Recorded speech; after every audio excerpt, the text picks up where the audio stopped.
If your third eye feels shut, or if people talk about a calcified pineal as if it explains dull perception, the reason might be partly physical, partly historical, and partly a map we stopped reading. Today I'm going to offer you that map, a cautious interpretation of a preserved teaching and a short, somatic check you can try right now to see what you feel. If you're willing to try this somatic check tonight, type recognition in the comments afterward so others can find a quiet signal that they are not alone. A little over half a century ago, a set of texts surfaced in Upper Egypt, fragments and codices that had been hidden for centuries. The find we call Nag Hammadi includes writings attributed to circles who preserved alternative transmissions about how human perception is shaped and how it can be recovered. One of those texts, known today as the Gospel of Philip, contains a brief, unsettling teaching. It names certain marks on the body as signs of an origin that remembers itself. That line, simple and strange, has been read by many as an encoded invitation to embodied verification rather than doctrinal assent. It suggests that knowledge of the divine is not only taught but also inscribed in the body as touchpoints for remembering. To translate the language into something we can use, the text speaks of 3 places where the living imprint of divine origin shows itself: a point at the base of the skull, a line along the side of the hand, and a center at the chest. In the original context, these were more than anatomy. They were signposts for inner recognition, markers that a person could test within themselves to confirm an inner affinity with a higher source. In our time, seekers have read those places as clues to how perception gets dulled or restored. I want to be clear. I'm presenting an interpretation, an attempt to bridge ancient symbolic language and modern embodied practice. This is not a claim that the old texts map perfectly onto contemporary neuroscience. It is a hypothesis meant to be explored, felt, and either confirmed or set aside by your own experience. When people say calcified pineal, they are using a medical-sounding phrase for a broader experiential state, an eye that no longer seems to open. The pineal gland is a small structure in the brain that science studies for its role in hormonal cycles. Popular spiritual language has long paired that organ with the third eye, an experiential center for subtle perception. The phrase calcified has become a poetic shorthand for a kind of numbness, a sense that the capacity to notice inner signals, to perceive the unseen, to remember the source, is thickened or muffled. There are real, measurable instances of mineral deposits in the pineal. There are also cultural and psychological reasons why people report their inner vision dimming. What I want to do is consider an additional frame, a spiritual historical one drawn from those preserved texts that speak of forces which obscure knowing, and of bodily loci that can be used to test and reawaken it. The preserved teaching names antagonistic forces, what some sources call a demiurge and his assistants, the archontes. Think of these not as characters in a horror story, but as metaphors for patterns that divert attention, seed doubt, and institutionalize distraction. Imagine a fog machine in a theater. The stage is still there, the actors are still practicing, but the audience can't see the faces. The fog is not the actor's fault. The fog hides details. In the teaching, the fog is created by structures that benefit from obscured sight, patterns of thought, systems of belief, habitual distraction. The texts propose that such forces are responsible for creating layers between the human perceptive apparatus and the deeper knowing that the monada, the source or primordial unity, imparts to each person.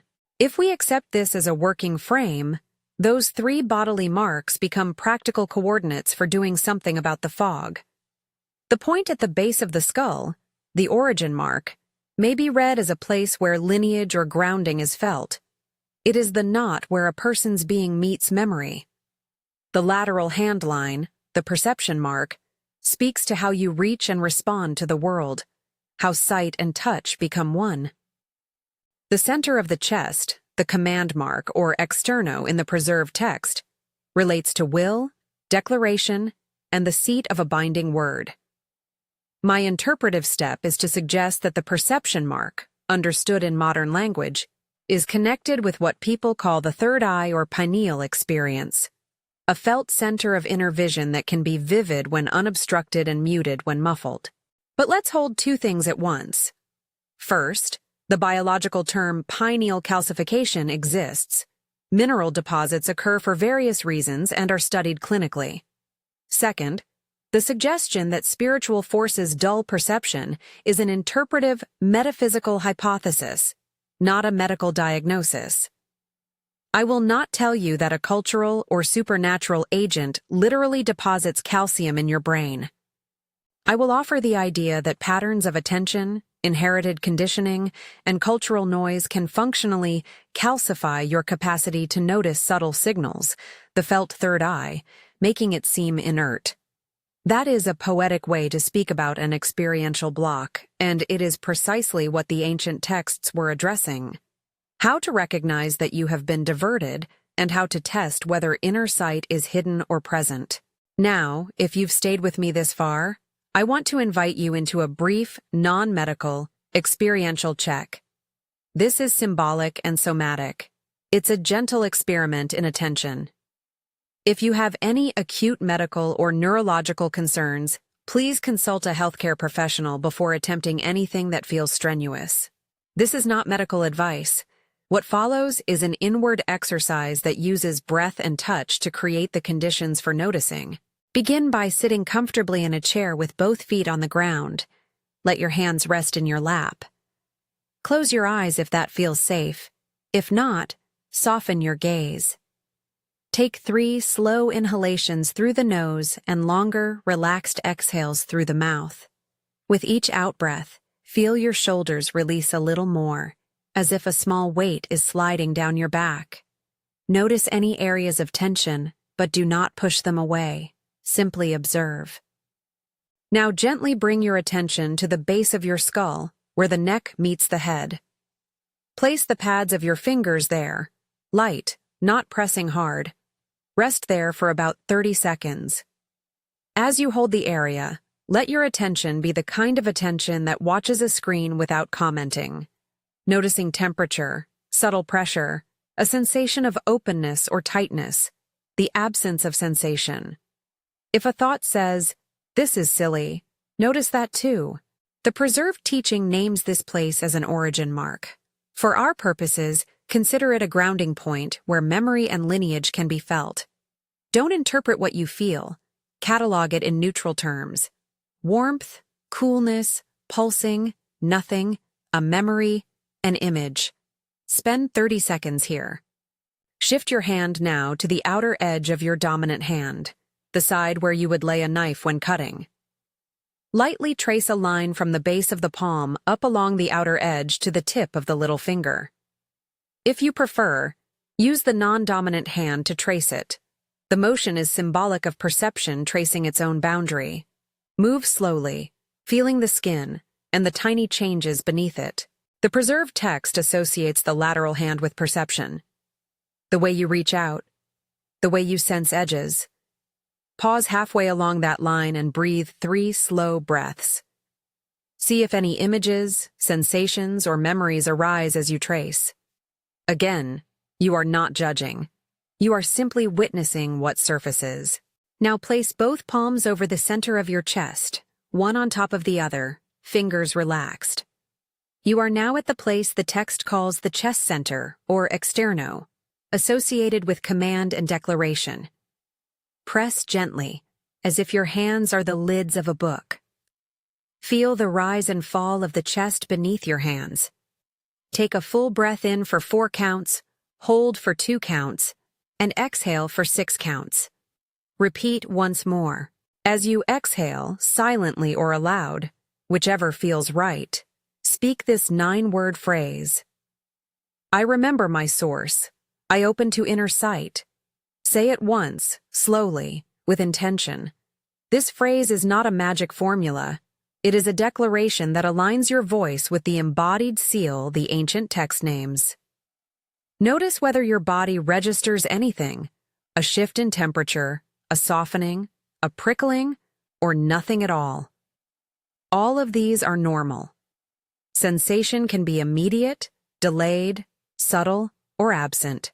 Before moving on, take a moment to acknowledge any inner voice that says, "This is nonsense," or "I should have felt something."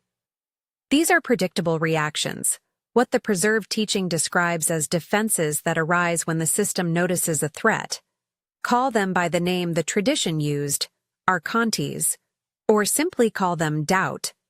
The appearance of doubt can actually be evidence that something is trying to be reclaimed, the noise the system generates when something true dares to surface. Do not wrestle with these thoughts. Let them pass like clouds.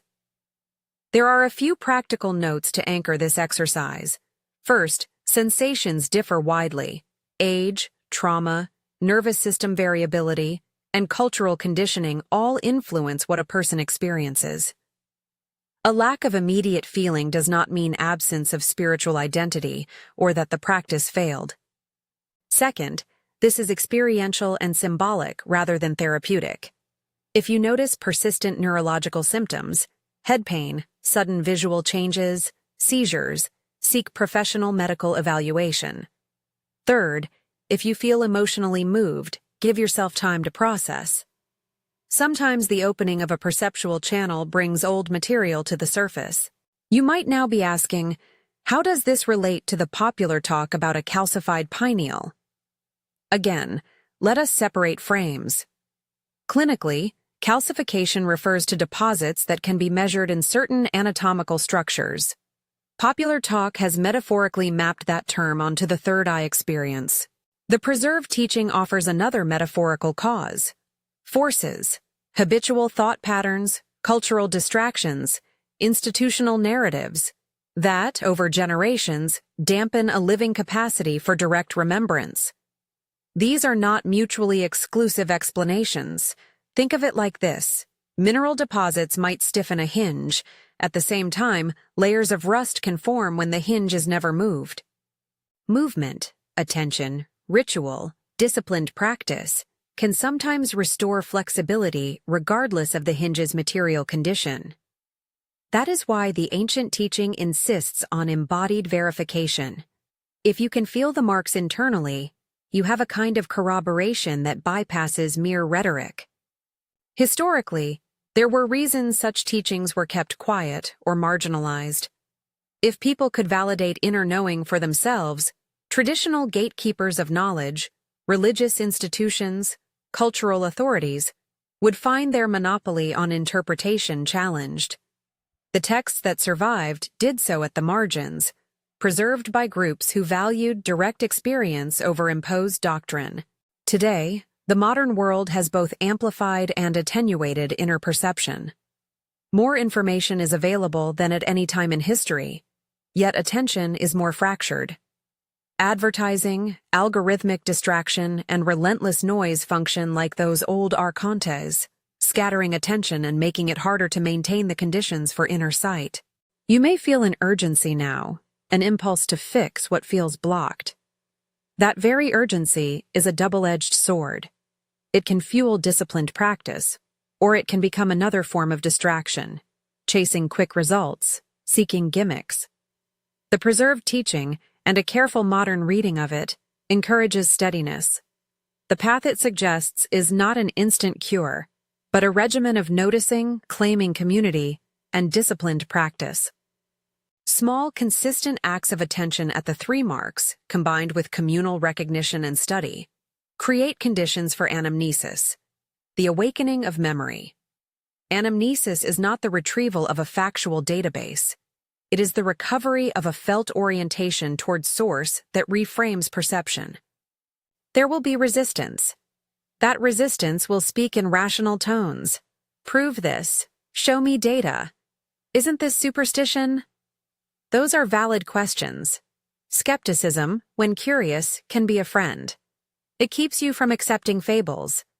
But if skepticism becomes a reflexive dismissal, it may serve the very patterns that keep perception anesthetized. One healthy approach is to treat this as an experiment. Try the practice repeatedly over days or weeks, noting changes in attention, dreams, empathic noticing, or moments of clarity. Keep a simple log. Date, Practice what you noticed. Over time, patterns emerge. You will either find the practice useful, neutral, or not for you. And all those outcomes are acceptable. There is another dimension that rarely makes it into pop conversations about the pineal, social consequence. The preserved tradition speaks frankly about the isolation or marginalization of those who awaken. That is not an invitation to martyrdom. It is a realistic appraisal. When someone begins to trust inner verification rather than external authorities, relationships shift. A community of others who are waking, people who comment recognition, who gather in small study circles, who practice together, can be a lifeline. Reclaiming sovereignty over your own perception does not mean rejecting others. It means forming alliances with those who value direct knowledge. If you felt anything in the practice, shift, warmth, an image, or even an unexpected doubt, type recognition in the comments so others can find a quiet signal. If you felt nothing, that is also a form of data. Honor it without shame. Your process is yours. If you have ongoing neurological concerns, please consult a medical professional. This video is not a substitute for clinical care. What could sustained practice look like beyond this short experiment? It could be as simple as a daily 5-minute check-in at the 3 points, keeping notes, and occasionally reading preserved texts like the Gospel of Philip in translation, alongside contemporary commentaries that treat them as historical documents rather than canonical scripture. It could mean building relationships with others who are committed to embodied verification rather than ideology. It could mean cultivating practices that reduce noise, digital fasts, nature walks, breath work, that free attention from habitual scattering. None of these is a magic fix. They are conditions. Perception requires a clean room in which to appear. To close, let's return to the phrase we used in the exercise. I remember my source. I open to inner sight. It is a humble, repeatable claim that places responsibility back in your hands. The image of a calcified pineal can be useful. It names a felt obstacle. But the image is not destiny. There are cultural, psychological, and medical frames that explain why so many people report a dormant third eye. There is also an ancient alternative map that suggests specific zones of the body where memory can be tested and recovered. Use the map as an invitation to experiment, not as a dogma. Be gentle with yourself. If you are curious, try the practice again over several days and notice whether your capacity to attend changes. If something shifted for you today, leave recognition below so others seeking a quiet sign can find community. Subscribe to the channel if you want the next video, where we will map these 3 marks into daily practices and offer historical context that helps you read the old texts more clearly. Remember, the path is not about acquiring secret power. It is about reclaiming the capacity to know directly. You are not alone in this. There are others waking, and together, through steady attention and shared verification, the fog can be seen for what it is, and slowly, patiently, dissolved.